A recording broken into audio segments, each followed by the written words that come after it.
Welcome back to my channel বন্ধুরা। আশা করছি তোমরা সকলে খুব ভালো আছো, আমিও খুব ভালো আছি। মাই simple life blog with child এডুকেশনের সকলকে স্বাগত জানিয়ে আজকে একটা বৃহস্পতিবারের ছোট্ট মিনি ব্লগ তোমাদের সঙ্গে শেয়ার করছি। দেখো তোমাদের কেমন লাগে নিশ্চয়ই আমাকে কমেন্টের মাধ্যমে জানিও। আর যারা আমার চ্যানেলে নতুন তাদেরকে অসংখ্য ধন্যবাদ আমার চ্যানেলে আসার জন্য আর আমার চ্যানেলটাকে সাপোর্ট করার জন্য। আর যারা এখনও অবধি আমার চ্যানেলটা দেখছো কিন্তু সাবস্ক্রাইব করোনি তাদেরকে রিকোয়েস্ট করব সাবস্ক্রাইব করো, যাতে আমি আরেকটু এগিয়ে যেতে পারি আর নতুন ধরনের ভিডিও তোমাদের সঙ্গে শেয়ার করতে পারি। তো দেখো তোমরা সাধারণত সব বাড়িতেই দেখো যে কি হয়, মা তারপরে হচ্ছে বউ এরাই সব রান্না করে, বৌমারা এরাই সব রান্না করে। কিন্তু আমাদের বাড়িতে হ্যাঁ স্পেসিফিক্যালি আমি রান্না করি আর হচ্ছে আমার ঠাম্মি রান্না করে, মানে হচ্ছে দিদি শাশুড়ি, ঠিক আছে। তো সেই তারই আজকে রান্নার মেনু রয়েছে। আজকে আমার শরীরটা একদম ভালো নেই, শরীরটা খারাপ, তো আজকে আমি কোনো রান্নাই করতে পারিনি। আমি বলেছিলাম ওনাকে, তো উনি আজকে বললো আমি রান্নাগুলো করে নেবো, ঠিক আছে তুই চিন্তা করিস না। তো দেখতে থাকো আজকে কি কি রান্না হয়েছে। আর ঠাম্মি যে আজকে রান্না করছে তার প্রমাণটা একটু দেখিয়ে দিই তোমাদের, ওয়েট করো। এই দেখো ঠাম্মি আজকে রান্না করছে। ঠাম্মি এখন লাস্ট রান্না চলছে, তাই তো, শাক ভাজা। আমি এখন লাস্ট রান্না করছে শাক ভাজা। তো আজকের মেনুটার জন্য তোমাদেরকে আমাদের চ্যানেলটা দেখতে হবে।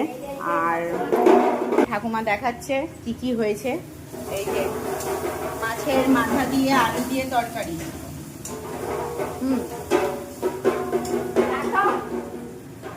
রেসিপিতে আছে হচ্ছে ভাত, ঠিক আছে।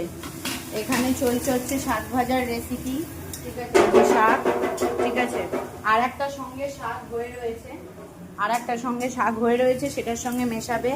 তারপরে এখানে স্পেশাল রান্না রয়েছে মাথা দিয়ে আলু দিয়ে তরকারি, ঠিক আছে। তারপরে আর একটা জিনিস হচ্ছে এখানে ঠাম্মি স্পেশাল রান্না করেছে ডুমুর আলু দিয়ে তরকারি। খুব টেস্ট হয়, ভীষণ টেস্ট হয় রান্নাটা, ভীষণ টেস্ট হয়। আর এখানে দেখো প্রিপারেশন চলছে, লঙ্কা ভাজা হয়ে গেছে, ওখানে পেঁয়াজ ভাজা হচ্ছে, আর এখানে আলু সিদ্ধ রয়েছে প্রেসারে, আলু সিদ্ধটা মাখবো, ঠিক আছে।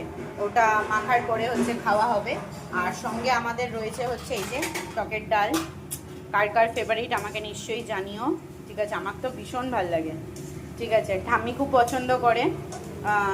হ্যাঁ ঠাম্মি মোটামুটি আমাদের সবই প্রায় খায়, কিন্তু মাংসটা খায় না ঠাম্মি, অনেকেই বলছিলে। মাংসটা একদম উনি খায় না, মাছ ডিম এমনি সবই খায় ঠাম্মি। আর এই যে রান্না চলছে, ঠিক আছে। তো আজকের মতো আমি এখানেই আমার ব্লগটা এন্ড করছি। সবাই সুস্থ থেকো, ভালো থেকো, ঠিক আছে। আমাকে জানিও যে কার কার বাড়িতে এরকম ঠাকুমা রান্না করে, ঠিক আছে। তো আমাদের ঠাম্মির হাতে রান্না কিন্তু খুব সুন্দর, ভীষণ টেস্টি, আর খুব গন্ধ বেরোয় রান্নায়, ঠিক আছে। আমাদের পাড়ার লোকেরাও সবাই জানে। তো আমাদের এই চ্যানেলটাকে আরও সাবস্ক্রাইব করো, যাতে আমরা আরও চ্যানেলটাকে এগিয়ে নিয়ে যেতে পারি। আজকের মতো সকলকে টাটা, সকলে সুস্থ থেকো, ভালো থেকো। নতুন আবার একটা ব্লগ নিয়ে তোমাদের সঙ্গে ফিরে আসবো। আমি টাটা করে দাও।